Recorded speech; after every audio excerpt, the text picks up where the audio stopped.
आयज ब्रेस्तार आसल्या कारणान न्हू सगळें निवळ करपाकूच टायम केलो आनी जो सकाळचो रुटीन म्हटल्यार पार्ट आसलो लायक फॉर एग्जाम्पल बाबूक रेडी करपाचें बीन तें दाखोवपाकूच मेळोंक ना म्हाका. येस बट तेजें सगळें सेटअप जातकूच जेवण करपाक घेतलें बिकॉज बाबूक एंड घोवाक तर जेवण जायें. म्हाजो उपास आसलो. आयज फूल डे उपास केलो. रातच्याय टायमार कांयच जेवंक ना हांव बिकॉज चिंतलेलें मनान की बरे भशेनूच हें उपास करतलें. बट प्रॉब्लम हें जालो की म्हाका हो फर्स्ट ब्रेस्तार मेळोकूच ना. Monthly issues and mood off जाल्लो मातसो बिकॉज अशें चिंत्तालें हांव. पेन जातालें, पोटान दुखतालें, देन फाटीन दुखतालें, पांय बीन सारके फोडटाले. प्रे करतालें की देवा प्लीज एक दीस फुडें धुकल म्हणून आनी हें हांवूच प्रे करना. जेन्ना जेन्ना आमचें कितें बरें कितें आसता लागींशें येवपाचें तेन्ना प्रत्येक स्त्री न्हू अशें एक वीश करतातूच की फाल्यांचो एक दीस मेळ्ळ्यार पुरो. फाल्यां अशें आसा न्हू सो फाल्यांचो एक दीस मेळ्ळ्यार पुरो. बट तशें न्हू जेन्ना आमी प्लॅन करता तशें केन्नाच जायना. आनी म्हाज्या कडल्यान एक मिस्टेक जाल्ली की भायल्यान न्हू कोणी तरी चॉकलेट्स हाडलेले लायक नेबरान ताणें 2 चॉकलेट्स दिल्ली आनी ती खाल्ली हांवें. सो मे बी तेका लागून हांव जालें ऑर अशेंय म्हणूंक शकता की जावपाचें आसता तेन्नाच जाता. एंड एट दी एंड देवाच्या हातीन आसता. बट हेंय खंय तरी सॅटिस्फॅक्शन आसा की फुडले जे 3 आसा न्हू ते बरे भशेन मेळटले. होपफुली मेळ्ळ्यार पुरो बिकॉज सांगूंक येयना केन्ना कितें अप डावन जावंक शकता तें. सो सकाळचो सगळें नाश्ता एंड ऑल प्रिपेर केल्लो. चपाती लाटूनूच घेतलेले. फटाफट भाजून घेतले ते आनी दुडून लाटल्या कारणान म्हटल्यार ऑयल लावन हांव फोल्ड करता तेका लागून म्हाजे बरे चपाती फुगोन येता. आनी पपया हाडलेली फ्रुट्स ते खाल्ले हांवें. एक्चुअली खावंक जायनासलें बिकॉज मागीर ब्लिडींग बीन चड जाता. बट स्टील म्हाका खबर आसलें की कामाचेर मागीर भूक लागता न्हू 10 10:30 सुमार. तेका लागून फ्रुट्स आनी कांयच नासलें. ऑरेंज आसलें ते काल श्रियांशाक हांवें टिफिनीन दिल्ले त्या कारणान आनी कांयच फ्रूट ऑप्शनल नासलें. सो पपया जें कितें आसलें न्हू तें हांवें डब्यान पॅक करून व्हेलें. आनी किचनांतली सगळीं कामां फूल म्हटल्यार फूल क्लीन करून घेतली. सकाळची सान्न मारलेली, पुसून बीन सगळें काडलें आनी देवपुजा करपाक वयतात म्हटल्यार म्हाका अशें कळोन येयलें की म्हाका ब्रेस्तार आयजची पुजा म्हटल्यार मांडावळ करूंक मेळची ना म्हणून. मूड ऑफ करूंक ना बट इट्स ओके. जालें तें जालें. आतां तेका कितें चेंजूय करूंक शकना. सो तितलो जो टायम हांवें सेटअप केल्लो न्हू पुजा बीन करपाक सो तो टायम हांवें बेडशीट्स बीन आयज काडपाक म्हटल्यार चेंज करपाक बीन यूज केलो बिकॉज आयडल बसपाक म्हाका आतां लायक जायत ना. आयडल जरी बसलें तरी बेश्टें मोबायलानूच आसतलें. सो खूब दीस जाले बेडशीट बीन हांवें कांयच चेंज करूंक नासली. पयलीं न्हू लायक 15 डेज ऑर 10-12 दिसांनी चेंज करतालें हांव. बट ह्या दिसांनी लक्षूच मारूंक ना बिकॉज फाटल्या दिसांनी तुमी पयलें आसतलें म्हाज्या वॉयस ओवरान थंडी बीन जाताली. सो एक्स्ट्रा वर्क जें कितें आसा तें घेयत नासलें हांव. बट एक कॉर्नर म्हाका आतां घेवंक जाय क्लीन बीन करपाक. कामा वयल्यान येतकूच न्हू जेवपाचें आनी न्हिदपाचें. न्हिदोन हांव डायरेक्ट 1:00 किंवां 5:30 बीन उठ्ठा. देन टायम भरपूर आसता बट सेटअप कसो करपाचो तोच एक फावटी कांयच कळना कशें कितें करूं तें. बट आतां हांवें चिंतलें की एक कॉर्नर घेवन न्हू कबड्स म्हाका क्लीन करपाचे आसा बिकॉज कपड्यांचे न्हू फूल राशी पडलेले आसा. म्हटल्यार हांगचे थंय थंयचे हांगा जाल्लें आसा. देन हजबंडाचो कबड म्हाका क्लीन करपाचो आसा. म्हाजे साडयेचें सेटअप हांवें जशें धाडलेलें आसा न्हू तशें आसा बिकॉज ह्या दिसांनी मोस्टली आमी खंय वचोंक ना फॉर फंक्शन्स एंड ऑल. आयज बारसोय आसलो कोणाचो तरी विजीट करपाचो but because of monthly periods न्हू म्हाका वचोंकूय मेळोंक ना बारश्याक बीन. सो घोवाक सांगलें एक्चुअली तेज्या कामा वयल्याचेच कामा वयल्या कलिगाचो बारसो आसलो तेकाय वचोंक पावोंक ना हांव. बट केन्नाय मागीर वचोन विजीट करून येवपाकूच जाय म्हाका बिकॉज तेणें बाबड्यान इन्विटेशन वॉट्सॅपार धाडलेलें बट पर्सनली फोनूय करून सांगलेलें. बट तेकाय लागोन पावोकूच ना हे प्रॉब्लमा लागोन. देन येस बेडशीट बीन सगळी रिसेट केली आनी जे कितें ओल्ड बेडशीट्स आसली न्हू ती धुवपाक घातली. दोनूय बेडरुमांतले bedsheets and cushion covers change केले. एक्चुअली जी व्हडले बेडाची बेडशीट आसा न्हू ती सायडीन लायक इलास्टीक आसा. पर्पसली हांवें तसली घेतली बिकॉज म्हाजो जो चेडो आसा न्हू ते एक जाग्यार असो न्हिदना. फूल क्लॉक वायज घुंवत आसता. सो ज्या भाशेन तो घुंवता न्हू त्या भाशेन पयलीं आमची बेडशीट्स घुंवताली. सो मागीर बरेले 2 बेडशीट्स आसा लांबच्या लांब बट ते उरत नासले. कितलेय फोल्ड करून भितन घालतकूच न्हू भायरूच सरताले.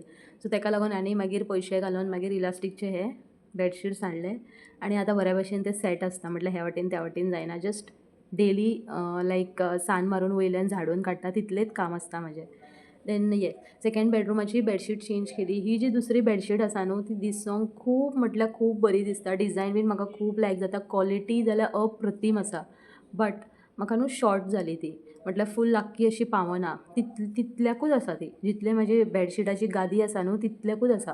तेजी एक्स्ट्रा एजीस जे सायड एजीस आसा न्हू ताका कवरूच करिना. आनी हें कुशन कवर हांवें वास्को सप्तकान म्हाज्या घरप्रवेशाचे पयलींच घेतलेलें, बिकॉज म्हाका खबर आसलें की खंय ना खंय तरी यूज जातलेच म्हणून. सो अशें करून हांवें बेडशिटाचें काम केलें, बिकॉज जें कितें एक्स्ट्रा काम म्हाजें आसलें, लायक पुजा मांडावळ बीन करपाचें, तें म्हाका करूंक मेळोंक ना म्हणून हें काम घेतलें. टायम वेस्ट घालोवंक ना. आनी आतांच्यान चिंतलें की कामाच्यान बेगीन वयतलें. सद्दांच चिंत्ता हांव. पयरच्या ब्लॉगान हांवें सांगलेलें कितें जालें तें, बिकॉज ट्रॅवल करता करता एक्सिडंट जाताच आसलो, म्हटल्यार थंय खंय तरी लायक फाटीं फुडें जालें आनी वाचलें हांव.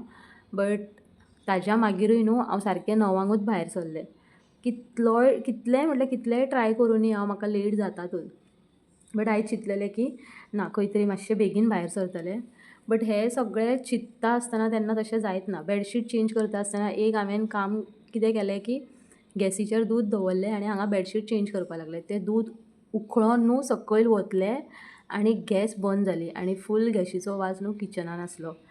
बाय गॉड ग्रेस हजबंड घोव म्हाजो न्हू उदक भरपाक म्हणून बॉटलीन आपल्या उदक भरपाक किचनान गेलो तेन्ना ताका स्मॅल येवपाक लागलो. स्मॅल येवन पळयता जाल्यार किचनान अशी लायक गॅसीचो लिकेजाचो स्मॅल येता.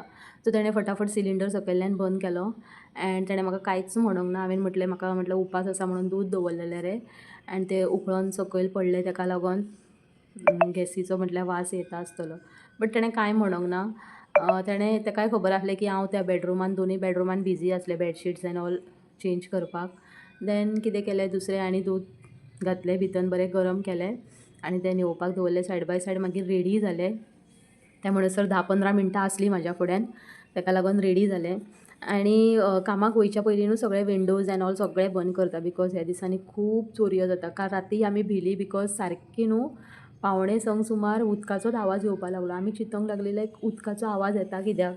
एक्चुली आमची जी टाकी आसा न्हू तें कोणी तरी मोटर मारलेलो, तें म्हटल्यार रिफील जातालें सगळें, जें कितें बाथरुमान लायक कमोड्स आसता न्हू ते रिफील जाताले, ताका लागून आवाज येवपाक लागलो. बट फॉर अ सेकंड आमी दोगूय उठलीं आनी लायक चिंतोंक लागलीं खंयच्यान आवाज येता कितें काय.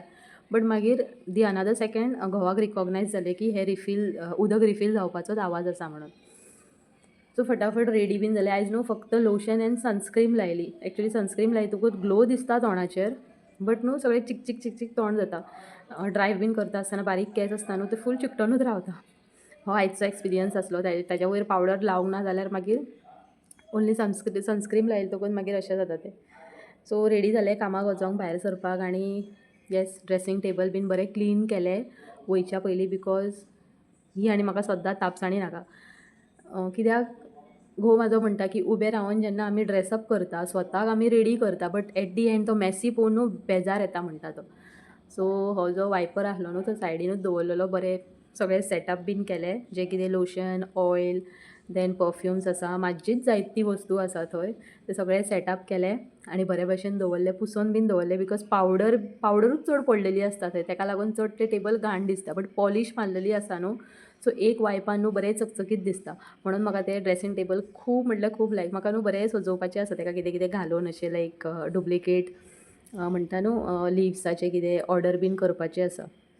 सो तेणें बरें दिसतलें. सो पळोवया स्लो स्लो म्हाका मातशें कितें कितें डेकोरेशन करपाचें आसा खंयच्याय ड्रेसींग टेबलाक. पळोवया केन्ना कशें कितें जाता तें. सो लॉक बीन केलें आनी पळयता जाल्यार याद येयली की मिली घरान ना. मिलीक उलो केलो, एक उलो करतकूच रोखडें खंय आसूं तें धांवून येता. मागीर ताका घरान घातलें, बिकॉज सपोज भायर दवरलें न्हू आनी मागीर नेबरांचो कॉल येता की मिली सारकें दारार रावन आड्ड्यो मारता, आपल्या घरान घेता जाल्यार येयत ना. ताका न्हू आपलेंच घर जाय, दुसऱ्यांगेर वचून तें रावत ना. मातशें सकयल बेजमेंटान वयता, मातशें कितें हें बीन करता, खेळटा आनी येता तें घरान. सो कामा वयल्यान येयलें आतां हांव. दनपारचो टायम जाल्लो आसा 2:00 सुमार. बेडशीट वॉशिंग मशिनांतल्यान काडलें आनी बेडशीट सगळें बरें टॅरसार सुकोवपाक घातलें. दोनाचें वत ओके टायप आसलें, पुरोशें आसलें, बिकॉज ड्रेन एण्ड स्पीन जावन येता. सो कुशन कवर एण्ड बेडशीटूच घातलेलें आनी एक्स्ट्रा कांयच कपडे घालूंक नासले, बिकॉज अशें म्हणटात की जेन्ना आमी बेडशीट्स किंवा आमी जे कितें चादर बीन यूज करता न्हू धुता आसतना आनी एक्स्ट्रा कपडे जे आपले पर्सनल यूजचे कपडे केन्नाच घालूंक जायना. ते बरें दिसना न्हू, म्हटल्यार आपल्या आंगा वयले कपडे वेगळे आनी जे आमी बेडशीट्स एण्ड ऑल यूज करता ते सेपरेट. केन्नाय तशेंच धुवंक घालपाचें आनी हांवूय तशेंच करता.